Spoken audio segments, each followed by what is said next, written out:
বন্যপ্রাণীর আবাসস্থলে ঠাঁই মিলেছে বহুল আলোচিত একটি গৃহপালিত পশুর। প্রায় 700 কেজি ওজন, মাথায় সোনালী চুল, গায়ের রং গোলাপি সাদা, এক বিরল প্রজাতির অ্যালবিনো মহিষ। কেরানীগঞ্জের হাট থেকে কোরবানির আগে বেঁচে যাওয়া এই মহিষটি এখন সেলিব্রিটি।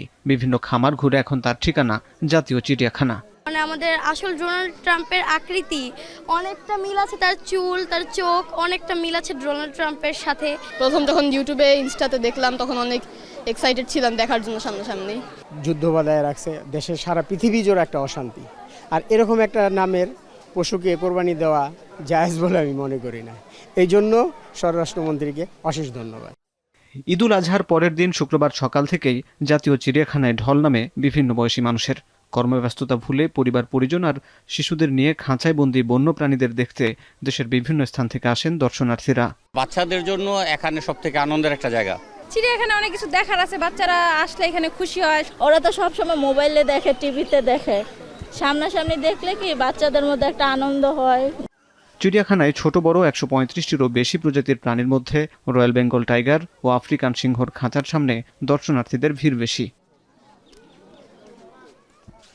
এছাড়া সুন্দরবনের হরিণ, বিশালদেহী জলহস্তী এবং খাঁচার ভিতর বানরের দুরন্তপনা শিশুদের আনন্দের খোরাক। বইয়ের পাতার পশু পাখি সরাসরি দেখতে পেয়ে খুশি শিশু কিশোররা।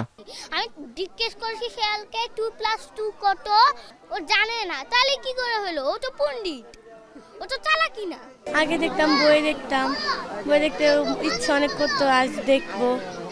অনেক কিছু ছিল, তারপর মামাকে বললাম, মামা নিয়ে আসলো। স্বাভাবিক সময়ের চেয়ে ঈদের ছুটিতে দর্শনার্থী বেড়ে যায় কয়েক গুণ।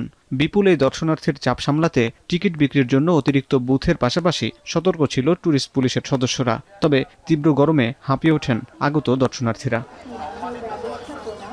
হাসিব বিল্লাহ, এখন, ঢাকা।